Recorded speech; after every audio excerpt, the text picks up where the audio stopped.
5 വർഷത്തോളം ലോകം മുഴുവൻ ആഘോഷമാക്കിയ റഷ്യൻ മോഡൽ ഐറീന ഷെയ്ക്കുമായുള്ള പ്രണയം 2015 തുടക്കത്തിൽ തകർന്നത് റൊണാൾഡോയെ വല്ലാതെ തളർത്തി. പ്രണയനൈരാശ്യത്തിന്റെ മാനസിക വ്യഥകളിൽ നിന്നും കരകയറുന്നതിന് മുൻപ് തന്നെ മറ്റൊരു തിരിച്ചടി കൂടി റൊണാൾഡോയ്ക്ക് നേരിടേണ്ടി വന്നു. 2015 ഫെബ്രുവരി 7 സ്പാനിഷ് ലീഗിലെ ചരിത്രപ്രസിദ്ധമായ മാഡ്രിഡ് ഡെർബി നടക്കുകയാണ്. റയൽ മാഡ്രിഡും ചിരവൈരികളായ അത്ലറ്റിക്കോ മാഡ്രിഡും തമ്മിലുള്ള തീപാറുന്ന പോരാട്ടം. ലീഗിൽ 1-ാം സ്ഥാനത്തായിരുന്ന റയൽ മാഡ്രിഡിന് ആ മത്സരം ജയിക്കേണ്ടത് അനിവാര്യമായിരുന്നു. ടീമിൽ ആക്രമണങ്ങൾക്ക് ചുക്കാൻ പിടിക്കാൻ സാക്ഷാൽ ക്രിസ്ത്യാനോ റൊണാൾഡോ. എന്നാൽ അത്ലറ്റിക്കോയുടെ ഹോം ഗ്രൗണ്ടായ വിസന്റെ കാൽഡറോണിൽ റൊണാൾഡോയെയും സംഘത്തെയും കാത്തിരുന്നത് വൻ ദുരന്തമായിരുന്നു. മത്സരം തുടങ്ങിയത് മുതൽ അത്ലറ്റിക്കോ മാഡ്രിഡിന്റെ നിരന്തരമായ ആക്രമണങ്ങൾക്ക് മുന്നിൽ റയലിന്റെ പ്രതിരോധം അക്ഷരാർത്ഥത്തിൽ തകർന്നടിഞ്ഞു. എതിരാളികളുടെ വലയിലേക്ക് വെടിയുണ്ടകൾ പായിക്കാൻ കാത്തുനിന്ന റൊണാൾഡോയ്ക്ക് സ്വന്തം ടീം മൈതാനത്ത് ഛിന്നഭിന്നമാകുന്നത് നിസ്സഹായനായി നോക്കി നിൽക്കാനേ ആയുള്ളൂ. തന്റെ സർവശക്തിയുമെടുത്ത് പൊരുതി നോക്കിയിട്ടും അത്ലറ്റിക്കോയുടെ പ്രതിരോധം ഭേദിക്കാൻ അവനായില്ല.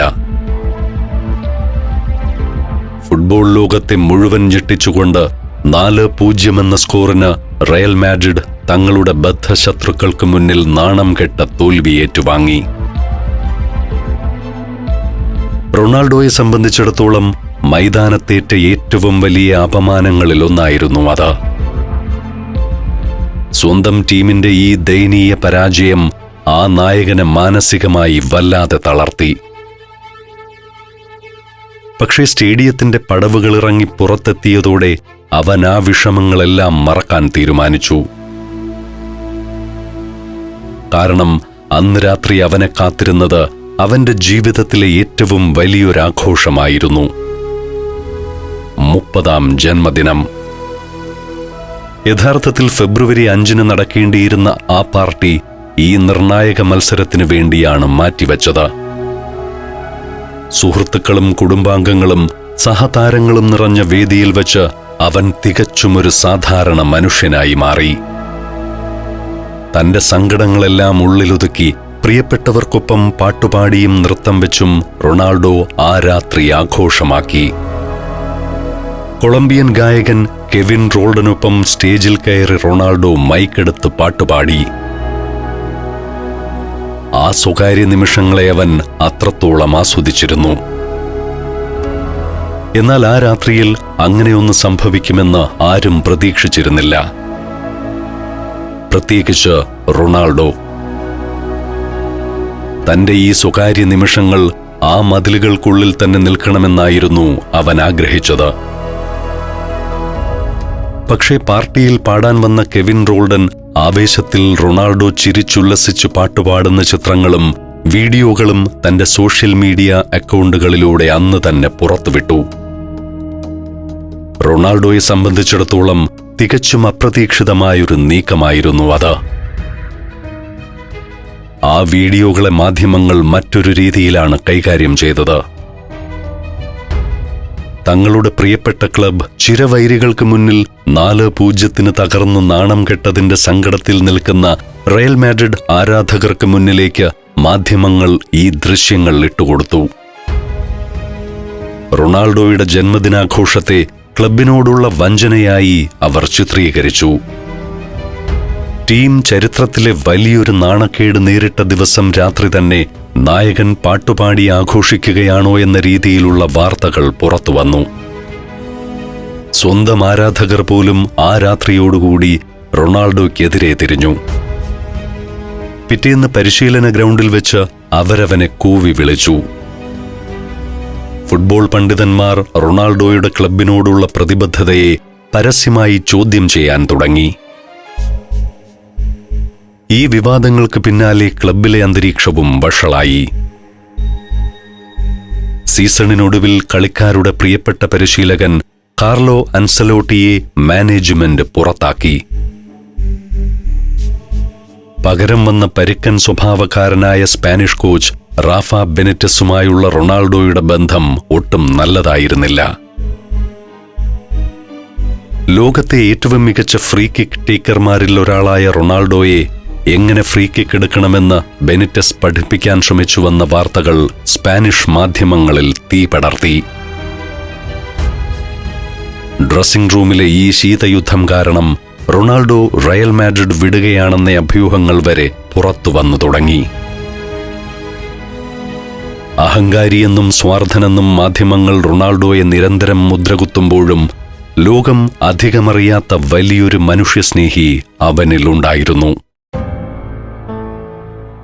2015 ഏപ്രിലിൽ നേപ്പാളിൽ 8,000-ത്തിലധികം ആളുകളുടെ ജീവനെടുത്ത വലിയൊരു ഭൂകമ്പമുണ്ടായപ്പോൾ ദുരിതാശ്വാസ പ്രവർത്തനങ്ങൾക്കായി 5 മില്യൺ പൗണ്ട്, അതായത് ഏകദേശം 50 കോടിയിലധികം രൂപയാണ് റൊണാൾഡോ നൽകിയത്.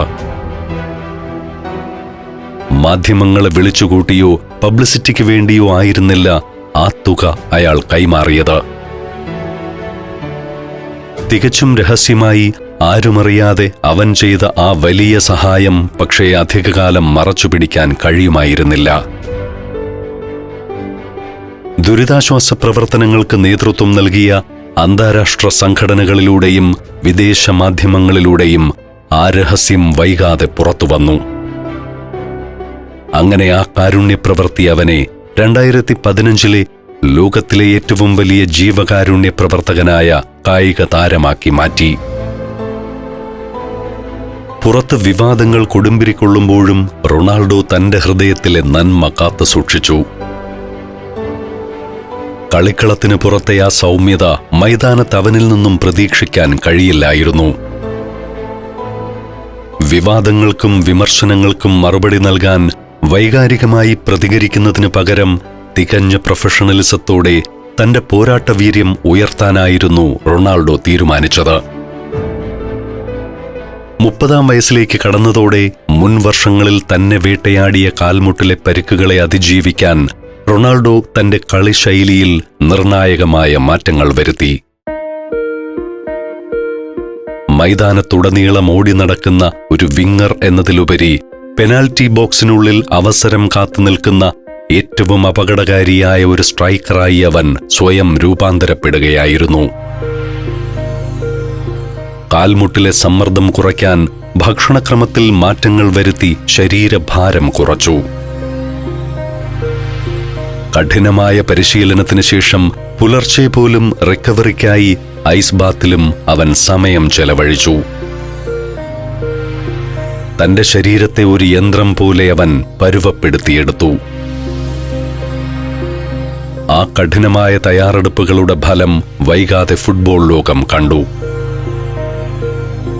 2015 സെപ്റ്റംബർ 12 സ്പാനിഷ് ലീഗിൽ എസ്പാനിയോളിനെതിരായ മത്സരം. ഗ്രൗണ്ടിലിറങ്ങിയ നിമിഷം മുതൽ ഇരയെ തേടിയിറങ്ങിയ ഒരു വേട്ടപ്പുലിയെപ്പോലെയായിരുന്നു റൊണാൾഡോ. മത്സരത്തിന്റെ 7-ാം മിനിറ്റിൽ തന്നെ തന്റെ വലതുകാൽ കൊണ്ടൊരു തകർപ്പൻ ഫിനിഷിംഗിലൂടെ അവൻ ആദ്യ ഗോൾ നേടി. ആ ആഘാതത്തിൽ നിന്ന് എസ്പാനിയോൾ പ്രതിരോധം ഒന്ന് ശ്വാസമെടുക്കുന്നതിന് മുൻപേ 17-ാം മിനിറ്റിൽ പെനാൽറ്റിയിലൂടെ 2ാമത്തെ ഗോൾ.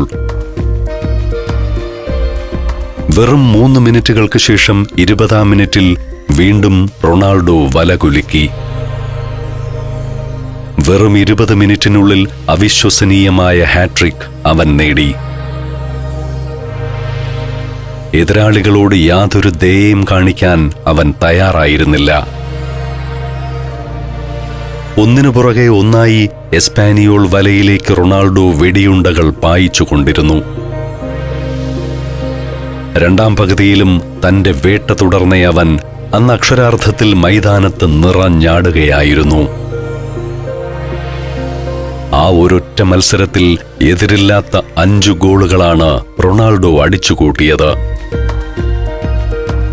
ഫുട്ബോൾ ലോകം വലിയൊരു ചരിത്ര നിമിഷത്തിന് സാക്ഷിയാവുകയായിരുന്നു. സ്പാനിഷ് ഇതിഹാസം റൗളിനെ മറികടന്ന് റൊണാൾഡോ റയൽ മാഡ്രിഡിന്റെ ചരിത്രത്തിലെ എക്കാലത്തെയും മികച്ച ഗോൾ വേട്ടക്കാരനായി മാറി. റൗൾ 741 മത്സരങ്ങളിൽ നിന്ന് പടുത്തുയർത്തിയ റെക്കോർഡാണ് റൊണാൾഡോ വെറും 203 മത്സരങ്ങളിൽ നിന്നും 230 ഗോളുകൾ അടിച്ചുകൂട്ടി നിഷ്കരുണം തകർത്തത്. തന്നെ എഴുതിത്തള്ളിയവർക്ക് മുന്നിൽ കഠിനാധ്വാനവും അർപ്പണബോധവും കൊണ്ട് റൊണാൾഡോ കൃത്യമായ മറുപടി നൽകി. Malaysia, Thailand, Tanzania, China. സഞ്ചാരം വോളിയം നമ്പർ 12. ഫുൾ HD-യിലുള്ള ഈ അപൂർവ ദൃശ്യയാത്രാ വിവരണ ശേഖരം സ്വന്തമാക്കാൻ 9995444222 എന്ന നമ്പറിലേക്ക് സഞ്ചാരം എന്ന് SMS ചെയ്യൂ. സ്പാനിഷ് ലീഗിലെ ചരിത്ര നേട്ടത്തിന് ശേഷം റൊണാൾഡോയുടെ കണ്ണുകൾ യൂറോപ്പിലെ ഏറ്റവും വലിയ വേദിയിലേക്കായിരുന്നു നീണ്ടത്. Champions league. സാന്റിയാഗോ ബെർണബ്യൂവിലെ ഫ്ലഡ് ലൈറ്റുകൾക്ക് കീഴിൽ ആ പ്രശസ്തമായ ചാമ്പ്യൻസ് ലീഗ് ആരംഭിച്ചപ്പോൾ അത് കാൽപന്ത് കളിയിലെ ഏറ്റവും വലിയ 2 ഇതിഹാസങ്ങൾ തമ്മിലുള്ള ഒരു അദൃശ്യ പോരാട്ടം കൂടിയായിരുന്നു. മുൻ സീസണിൽ 77 ഗോളുകളോടെ ചിരവൈരിയായ ലയണൽ മെസ്സിക്കൊപ്പം ചാമ്പ്യൻസ് ലീഗിലെ എക്കാലത്തെയും മികച്ച ഗോൾ വേട്ടക്കാരനെന്ന വലിയ റെക്കോർഡ് റൊണാൾഡോ പങ്കിടുകയായിരുന്നു. ആ സമനില തകർക്കാൻ യൂറോപ്പിന്റെ കിരീടം തന്റേത് മാത്രമാണെന്ന് ലോകത്തെ ബോധ്യപ്പെടുത്താൻ റൊണാൾഡോയ്ക്ക് ആ വേദി ആവശ്യമായിരുന്നു. 2015-2016 ചാമ്പ്യൻസ് ലീഗ് ഗ്രൂപ്പ് ഘട്ടത്തിലെ റയൽ മാഡ്രിഡിന്റെ ആദ്യ മത്സരം. എതിരാളികൾ യുക്രൈനിയൻ കരുത്തരായ ഷാക്തർ ഡൊണറ്റ്സ്ക്. മൈതാനത്ത് വിസിൽ മുഴങ്ങിയ നിമിഷം മുതൽ റൊണാൾഡോ കളിക്കളത്തിൽ നിറഞ്ഞു നിന്നു.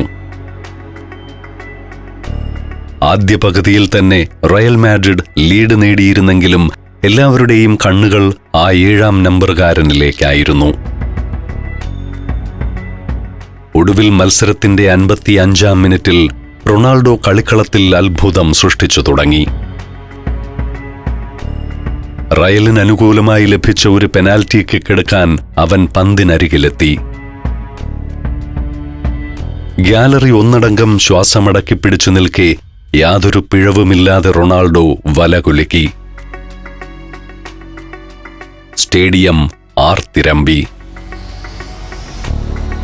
ആ ഒരൊറ്റ ഗോളിലൂടെ മെസ്സിയെ മറികടന്ന് ചാമ്പ്യൻസ് ലീഗ് ചരിത്രത്തിലെ എക്കാലത്തെയും വലിയ ഗോൾ വേട്ടക്കാരനായി റൊണാൾഡോ തന്റെ സിംഹാസനം ഉറപ്പിച്ചു.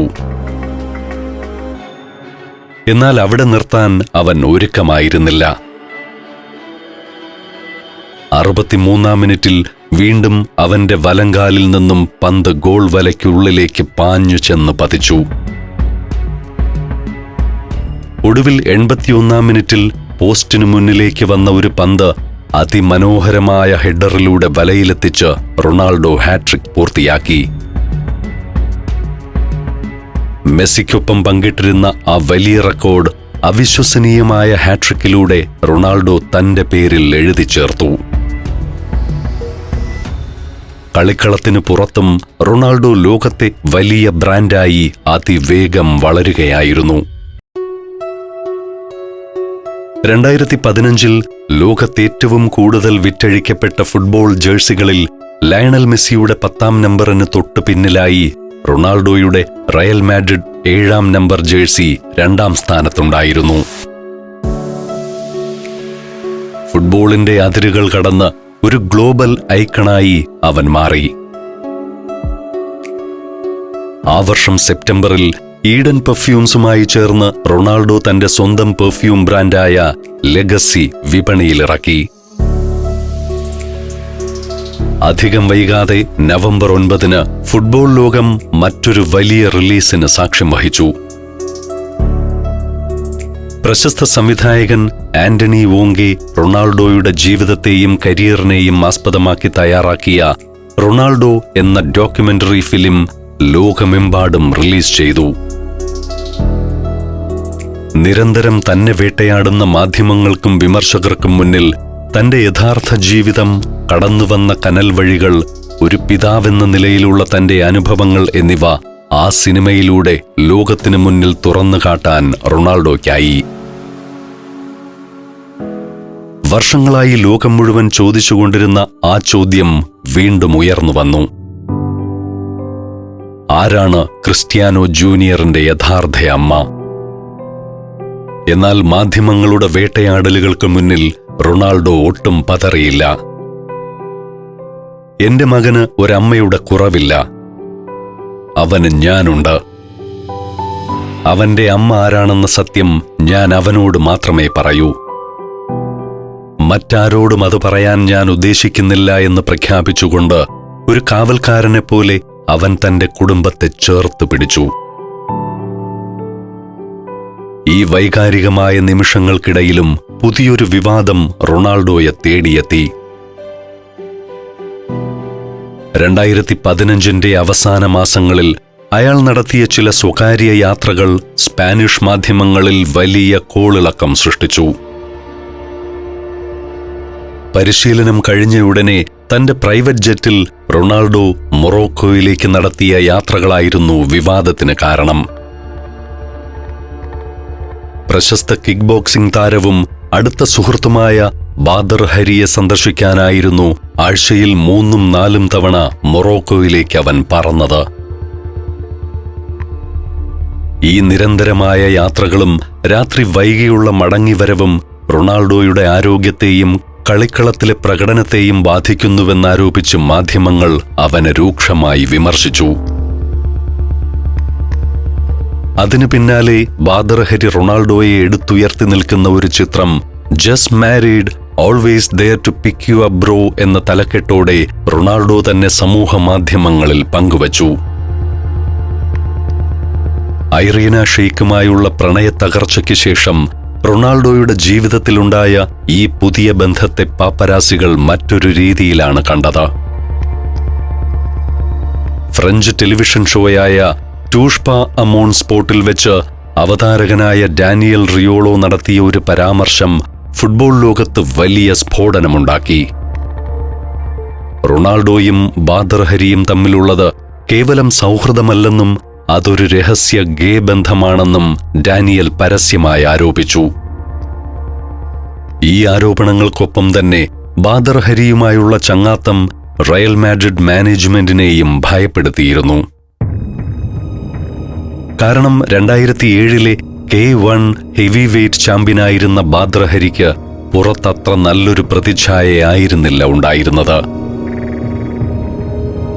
മുൻകോപിയും കടുത്ത അക്രമ സ്വഭാവവുമുള്ള ഹരി മൊറോക്കയിലെ ആഡംബര ഹോട്ടലുകളിലെ ജീവനക്കാരെ മർദ്ദിച്ചതിന്റെ പേരിലും മറ്റ് ക്രിമിനൽ കേസുകളുടെ പേരിലും പലതവണ അറസ്റ്റിലായിട്ടുണ്ട്. ഒരു കൊടുങ്കാറ്റുപോലെ എപ്പോൾ വേണമെങ്കിലും താൻ പൊട്ടിത്തെറിച്ചേക്കാമെന്നും തന്റെ ഉള്ളിലെ ആക്രമണോത്സുകതയെ എങ്ങനെ നിയന്ത്രിക്കണമെന്ന് തനിക്ക് തന്നെ അറിയില്ലെന്നും ഹരി മുൻപ് തുറന്നു പറഞ്ഞിട്ടുള്ളതുമാണ്. ഇങ്ങനെ ഒരു ക്രിമിനൽ പശ്ചാത്തലമുള്ള ഒരാളുമൊത്തുള്ള റൊണാൾഡോയുടെ നിരന്തരമായ യാത്രകളും രാത്രി വൈകിയുള്ള മടങ്ങിവരവും അവന്റെ ആരോഗ്യത്തെയും കളിക്കളത്തിലെ പ്രകടനത്തെയും ബാധിക്കുമെന്ന് ക്ലബ്ബ് ഭയന്നു. ഒടുവിൽ സ്പാനിഷ് പത്രങ്ങൾ ഈ വിഷയം വലിയ രീതിയിൽ ആഘോഷമാക്കിയതോടെ റയൽ മാഡ്രിഡ് പ്രസിഡന്റ് ഫ്ലോറന്റീനോ പെരസിന് വിഷയത്തിൽ നേരിട്ടിടപെടേണ്ടി വന്നു. മത്സര ദിവസങ്ങൾക്ക് തൊട്ടു മുൻപുള്ള റൊണാൾഡോയുടെ മൊറോക്കോ യാത്രകൾക്ക് ക്ലബ്ബ് ഔദ്യോഗികമായി വിലക്കേർപ്പെടുത്തി. മാനേജ്മെന്റിന്റെ വിലക്കും മാധ്യമങ്ങളുടെ നിരന്തരമുള്ള വേട്ടയാടലുകളും റൊണാൾഡോയെ മാനസികമായി തളർത്തുമെന്ന് പലരും കരുതി. എന്നാൽ വിമർശനങ്ങളെ തന്റെ ഇന്ധനമാക്കി മാറ്റാൻ കഴിവുള്ള ആ പോരാളി ഫുട്ബോളിലൂടെ എതിരാളികൾക്ക് മറുപടി നൽകാനുള്ള തയ്യാറെടുപ്പിലായിരുന്നു. മൊറോക്കോ യാത്രകൾ നിർത്തി അവൻ തന്റെ മുഴുവൻ ശ്രദ്ധയും പരിശീലന ഗ്രൗണ്ടിലേക്ക് തിരിച്ചുവിട്ടു. കളിക്കളത്തിലെ ആ പോരാട്ട വീര്യം വീണ്ടും ലോകമെമ്പാടുമുള്ള ആരാധകരെ ആവേശത്തിലാഴ്ത്തി തുടങ്ങി. ആ പ്രശസ്തി ഈ ഭൂമിയിൽ മാത്രം ഒതുങ്ങി നിൽക്കുന്നതായിരുന്നില്ല. അതേ വർഷം പോർച്ചുഗീസ് ശാസ്ത്രജ്ഞനായ ഡേവിഡ് സോബ്രാളിന്റെ നേതൃത്വത്തിലുള്ള ഒരു കൂട്ടം വാനനിരീക്ഷകർ പുതുതായി ഒരു ഗാലക്സി കണ്ടെത്തിയിരുന്നു. റൊണാൾഡോ എന്ന ഇതിഹാസ താരത്തോടുള്ള ആദരസൂചകമായി അവർ ആ വലിയ ഗാലക്സിക്ക് നൽകിയ പേര് കോസ്മോസ് റെഡ്ഷിഫ്റ്റ് 7 അഥവാ CR7 എന്നായിരുന്നു. മനുഷ്യചരിത്രത്തിൽ ആദ്യമായി ജീവിച്ചിരിക്കുന്ന ഒരു കായിക താരത്തിന്റെ പേരിൽ പ്രപഞ്ചത്തിൽ ഒരു ഗാലക്സി നാമകരണം ചെയ്യപ്പെടുകയായിരുന്നു. ആ വർഷത്തിന്റെ അവസാനത്തിൽ യുവേഫയുടെ അൾട്ടിമേറ്റ് ടീം ഓഫ് ദി ഇയറിലും റൊണാൾഡോ സഗൗരവം ഇടം നേടി. പരാജയങ്ങളിൽ നിന്നും വ്യക്തിപരമായ ദുരന്തങ്ങളിൽ നിന്നും കരകയറി ഒരു ഫുട്ബോളർ പ്രപഞ്ചത്തോളം വലിയൊരു ബ്രാൻഡായി വളർന്ന കാഴ്ചയായിരുന്നു 2015 ലോകം കണ്ടത്.